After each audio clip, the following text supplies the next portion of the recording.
Hey guys, Chuck's here, doing a heater for my caravan.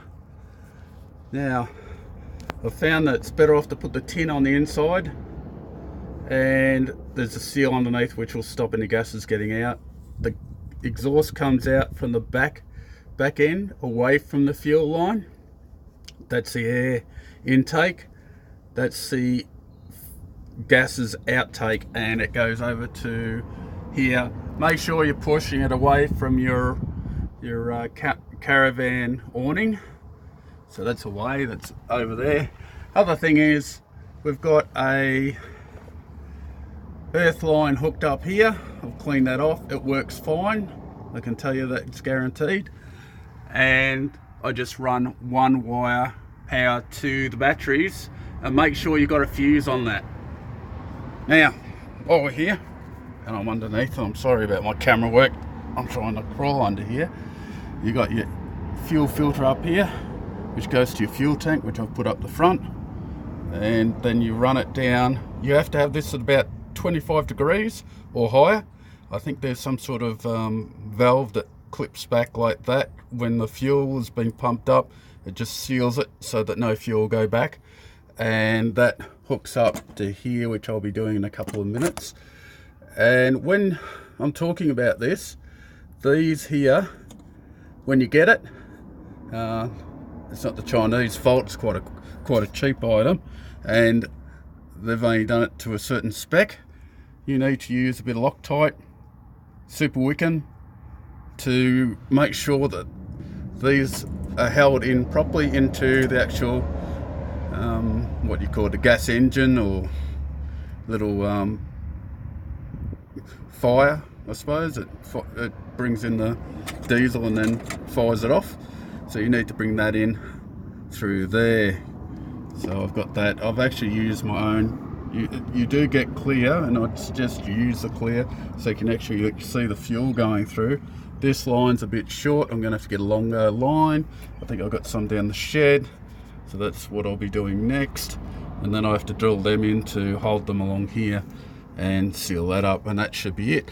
And I've drilled a small hole here, cut my wires, solder them underneath so that you can actually get them through, and you don't have to have a big mess of wires up the top.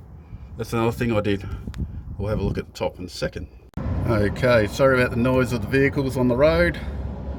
I've put the screws on here. Now, I haven't tightened the top bit yet, and it moves around a bit. See that? I'll just screw that down when I get inside. I don't want to put too much pressure on this, just for a reason.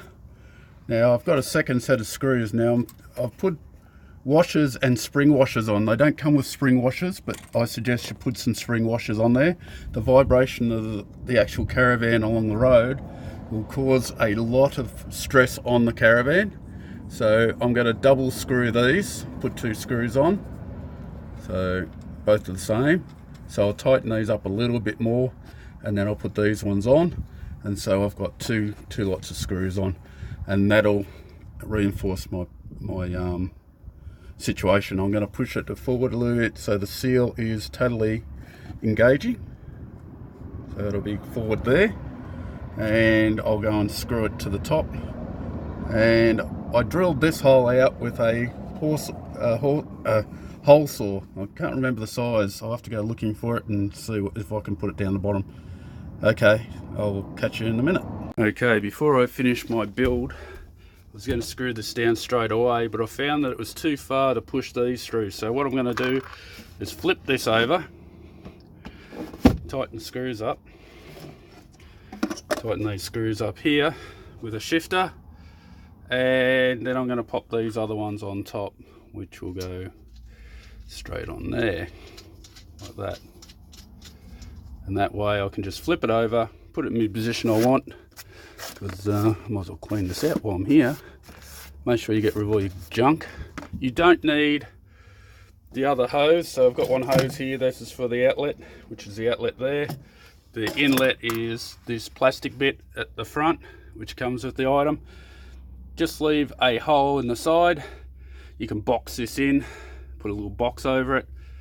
Very light materials if you can, because it is a caravan, and that will suffice to let the air into the inlet, and the outlet will go down here, and I've tried to place that in the hallway area so it'll let the heat go straight through. And we'll keep working on this. So give that, make sure that when you're using a shifter, make sure this side's on the other side if you've never used one, and just give it a little nip up. You don't have to overly nip it because you're going to put a second screw on it, and the second screw will be the one we nipped up the most. Nip's a bit of a Australian term. If you're from another country, I apologise. Probably use the same type of terms.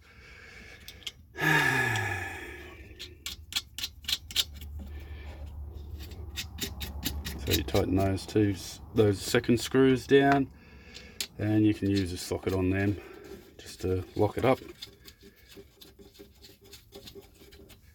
Hard to do with one hand, but didn't bring the tripod in.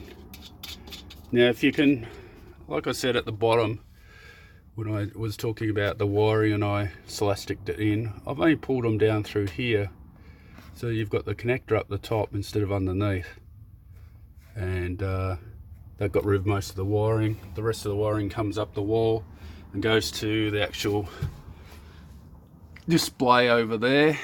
So yeah, sorry if that display didn't come up very well. It is hard to tell, but yeah, there it is. The bed's in the way. So I'm just going to pause this and just tighten up these last couple of screws. I think, no, I'm not missing one. Just looks like I am, but I'm not. Anyway, we'll tighten that up and we'll see how we go. Only problem I think you might have is trying to get the pipe around here. That's actually in the way. I'm going to have to move that. That washer's in the way here, if you can see what I'm talking about. I want it to have a nice seal down there, and yeah, trying to tighten up any of the nuts down here underneath is a horse's ass, but you'll be able to do it. So just for simplicity, I've only put 2 screws in at the moment. Now I've got to go underneath and refix all the other stuff. Now just before I forget, if you notice this doesn't come with the item. I'm going to glue it onto there eventually if it works. Now that's a 10 amp switch. That's only for me to disable the power from the actual circuit for safety, and also for stopping if I don't want to use any power. So handy to have a switch. If you can't put a switch in, you could put I wouldn't put a diode in there. I'd put a switch. Anyway, that's 10 amp switch. You'll get it from any electronics store. It's a switch you put in a car.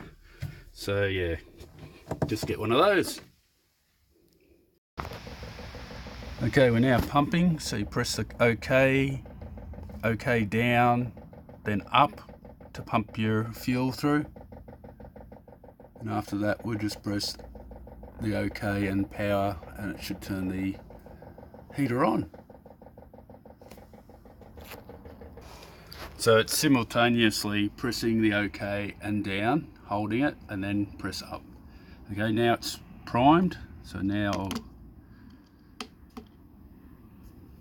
press the button and see how we go. It's on. You can set the timer, all the rest of it, that'll be done in a minute. But at the moment, you can feel the cool air coming through at the moment. Let's see if we get some heat.